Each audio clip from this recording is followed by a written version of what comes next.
Do you have any tips to understand how Etsy works? So honestly, the biggest tip, Market Pulse, type Google Market Pulse top 100 Etsy sellers. Go look at what the top 100 Etsy sellers are doing and understand what they're doing. Also, go onto this channel, look back at all the past live streams, look back at all that shit. Also, go to my second channel, craigtyr HD. So HD at the end of this name. It's a channel with 1,000 subscribers.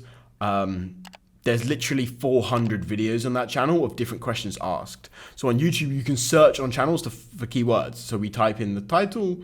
So you can say product research. There's also a playlist on there, like where to start, like what is Etsy, what is dropshipping, how to do it, like all these different things, like they're all on that channel. It's perfect channel for a beginner to just like understand and go over.